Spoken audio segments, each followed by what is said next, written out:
সূরা আলে ইমরানের 137 38 দুইটা আয়াত তেলাওয়াত করেছি। বর্তমান প্রেক্ষাপট সামনে নিয়ে বাস্তবতার সাথে আমরা মিলাবো। তাফসীরুল কোরআন মাহফিল লিখেছেন এই কারণে। জবান খুলে পড়েন আউযু বিল্লাহি মিনাশ শাইতানির রাজীম। বিসমিল্লাহির রহমানির রহিম। قد خلت من قبلكم سنن فسيروا في الأرض فانظروا كيف كان عاقبة المكذبين।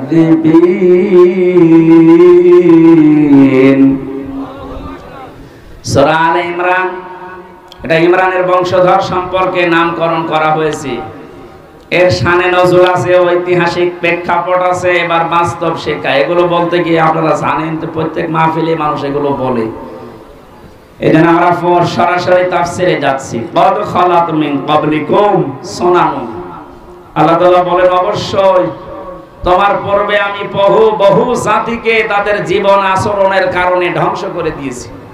ফাসিরু ফিল আরদ, হে নবী আপনি জমিনে পরিভ্রমণ করেন, জমিনে সফর করেন। ফানজুরু, আর নজর করে দেখেন, কাইফা কানা আকিবাতুল মুকাদ্দিবিন, মিথ্যাবাদী যারা সত্যকে সত্য জানার পরও মানে নাই, এই মিথ্যাবাদীদের সাথে আমি আল্লাহ কি আচরণ করেছি এটা একটু দুনিয়া ঘুরে ঘুরে দেখেন।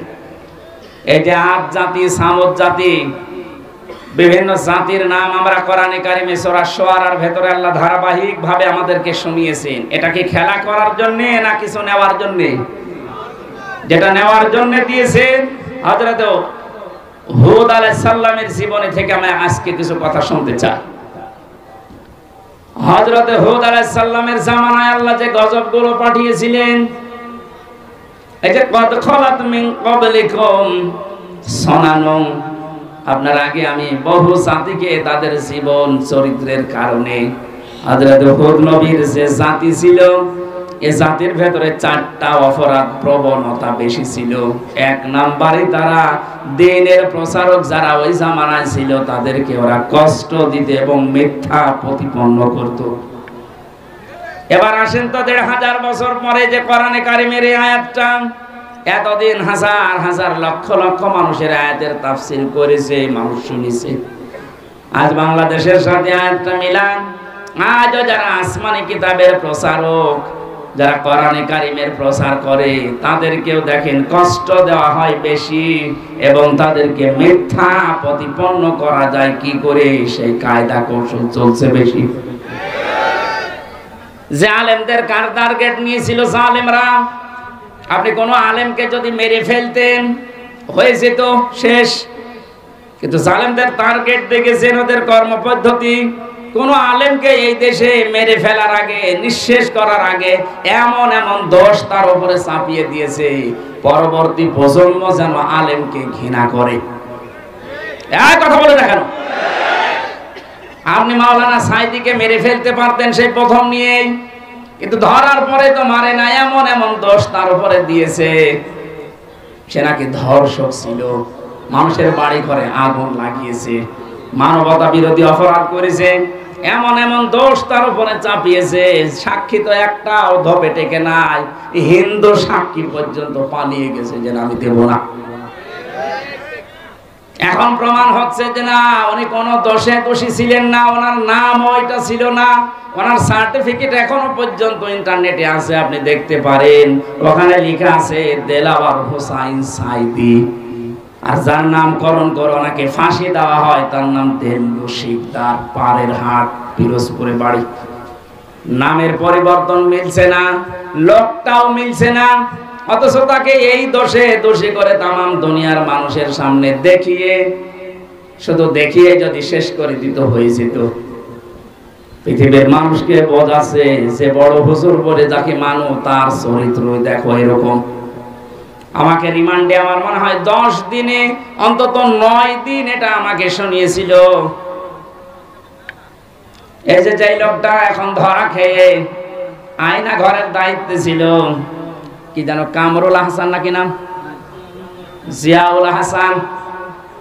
এই লোকটা ইসরায়েল থেকে উন্নত মেশিন নিয়ে এসে বাংলাদেশের গুরুত্বপূর্ণ যারা তাদের ফোনে আড়ি পেতে গোপন কথাগুলো শুনতো, ওখান থেকে ভয়েস উল্টা পাল্টা করে লাগিয়ে দিত। আমাকে যদি কালার করতে চায় আমাকেও লাগিয়ে দেবে একটা মেয়ে লোকের সাথে, খোকন সাহেবকে যদি কালার করতে চায় একটা মেয়ে লোকের সাথে লাগিয়ে দেবে। বহু মানুষের রেকর্ড আমাকে ওইদিন শুনিয়েছে। আমি বললাম এই 10 দিনের 9 দিন আমাকে রিমান্ডে যে অফিসার গুলো ছিল, কোরআনের পাখি নন্দিত মুফাসসির শহীদ আল্লামা দেলাওয়ার হোসাইন সাইদি রাহমাতুল্লাহ আলাইহি, তার কণ্ঠের সাথে অপর দিকে আর একটা যুবতী মেয়ের কণ্ঠ মিলিয়েছে, এমন এমন বিশ্রী কথা লাগিয়েছে যেটা শয়তানও বিশ্বাস করবে না। ওগুলো আমার শোনাতো আর বলতো দেখেন আপনার হুজুর কি করছে। ওনাকে যেন আমার মনে ঘৃণা তৈরি করতে পারে, এজন্য প্রতিদিন রেকর্ড আমাকে শোনাতো। দেখেন যেটা এখানে বলা সম্ভব হচ্ছে না, এত নিকৃষ্ট কথা ওই মহিলা ওনাকে বলছে আর উনিও বলছে। আমার তো মনে হয় দুনিয়া উল্টিয়ে গেলে উনি ওই মহিলাকে কথা বলতে পারে না। স্বামী স্ত্রীর ভেতরে এত নেকেট কথা হয় না, এত খারাপ কথাগুলো ওরা রেকর্ড করতো, মানে কণ্ঠের সাথে মিলিয়ে। মাওলানা মামুনুল হক তার নিজের বৈধ জায়েজ স্ত্রী নিয়ে হোটেলে গেছে, সেখান থেকে ফেরার পথে বড় স্ত্রীকে উনি না জানিয়ে বিয়ে করেছিলেন। এটা নাকি অপরাধ? ইসলামের দৃষ্টিতে তো অপরাধ না। বড় বউকে জানিয়ে বিয়ে করা লাগবে, এটা আল্লাহর নির্দেশ না, এটা বাংলাদেশের আইন। উনি এ দেশের আইন মানে না, কিন্তু আল্লাহর আইন তো মেনেছে। নিজের জীবনকে যৌবনকে কলঙ্কিত না করে পবিত্র রাস্তায় থাকার জন্য উনি এটা করেছিলেন। কারণ ওনার সাথে আমি 3টা বছর এক জায়গায় ছিলাম। উনি যে বড় বউকে সান্ত্বনা দেওয়ার জন্য যতটুকু জানিয়েছে যে আপনাকে আমি বলতে পারি না, এই বিষয়টা হয়ে গেছে, আপনাকে আমি জানাবো, সেইটাও রেকর্ড করে পরবর্তীতে আদালতে শুনিয়েছে। দুনিয়ার মানুষের কাছে ভাইরাল করে দেখিয়েছে, দেখো সাইকুল হাদিসের ছেলে সাইকুল হাদিসের চরিত্র কি, যা যা করেছিলেন আল্লাহ আপনাকে এমন নাকেট করে দিয়েছে। যারা দায়িত্বে ছিল ওই যে ডিবির হাউ আঙ্কেল নাকি নাম, হাউ আঙ্কেল, এই লোকটা যে এত নিচে নামতে পারে। যে ছোট হুজুরের কাছে আমি ছিলাম 2 মাস, আমার পাশে আমার রুমে ছিল। আমার বলছে হামজা ভাই আমার এরা 12:30টার সময় হাতের ঝিলে নিয়ে গেল, আমার পুরা উলঙ্গ করেছে, এক টুকরা কাপড় আমার শরীরে রাখে নাই। এমনি আমি ছোট মানুষ, বয়স আছে আমার তো 27 বছর, ওই সময় এখন 30। শরীরে কিচ্ছু রাখে নাই, আন্ডার প্যান্ট ছিল ওইটাও খুলেছে। শুধু খোলে নাই, আমার হাতে একটা সিগারেট ধরিয়ে দিয়েছে। রাস্তা 2 কোণ থেকে ব্লক করে দিয়ে একটা কোন জায়গা থেকে যেন অর্ধ উলঙ্গ মেয়ে লোক নিয়ে এসে আমার পাশে দাঁড় করিয়েছে। 4-5 জন এসআই মিলে ছবি তুলছে। একজন আরেকজনকে বলছে সকালে এটা ছেড়ে দেব, মানুষ জানবে যে হুজুর কত খারাপ। আচ্ছা আমার দর করে চোখ দিয়ে পানি পড়ছিল। আমি এক এসআইকে ডাক দিয়ে বললাম, ভাই আপনারা যা করছেন এটা কি হারুন স্যার জানে না? মানে উনি তো করাচ্ছে। সে তো অসহায় লাগছিল নিজের কাছে, যে দুনিয়ায় মনে হয় আমার আর কেউ নেই, যে তো মাজলুমের দোয়া কবুল হয়ে যায়। মন থেকে বললাম রব্বুল আলামিন যা যা করছে তুমি সব দেখতে পাচ্ছ আরশ থেকে। আমি এই অবস্থায় মাজলুম হয়ে বরদোয়া দিলাম, হারুন যদি এটা করিয়ে থাকে আমার সাথে যা করেছে আল্লাহ তুমি তাকে তার চাইতেও বেশি করে দেখিও। আল্লাহ ওরা দেখায়নি, ওর যে 3 ইঞ্চি, সারা দেশের মানুষ এখন জানে যে 3 ইঞ্চি, মহিলারা পর্যন্ত।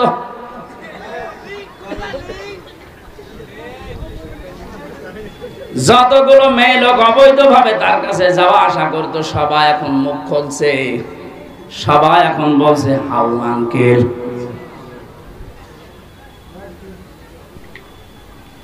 আলেমদেরকে আপনারা দোষ দেবেন, মেরে ফেলতে পারতেন ধরে, কিন্তু তারা এমন এমন দোষ লাগিয়ে জাতির সামনে কালার করছে। এদের উদ্দেশ্য আছে যে এই প্রজন্ম হয়তো কিছু করছে না, পরবর্তী প্রজন্ম দুনিয়ায় যারা আসবে তারা বুঝবে যে মামুনুল হক কত খারাপ, মাওলানা সাইদি কত খারাপ, রফিকুল ইসলাম মাদানি কত খারাপ। এগুলো ওরা দেখাতে চাইছিল, আল্লাহ পুরা উল্টিয়ে দিয়েছে। ওদের চরিত্র যে কত নিচে, মানে আমাদের এক বউ আমরা দুই বিয়ে করি না। আরে শয়তান, তুই রাত কাটাস তো হোটেলে, তোর বউ ঠিক আছে? দরবেশ ও একজনের বউ জোর করেনি।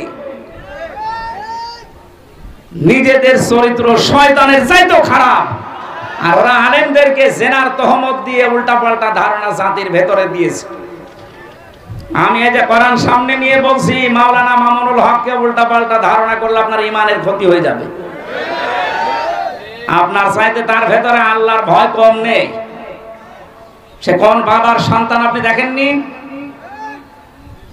আপনার মতো গরু ছাগল তারে জন্ম দিয়েছে। পৃথিবীর ইতিহাসে সাইকেল হাদিস জারে তারে দেওয়া হয় না।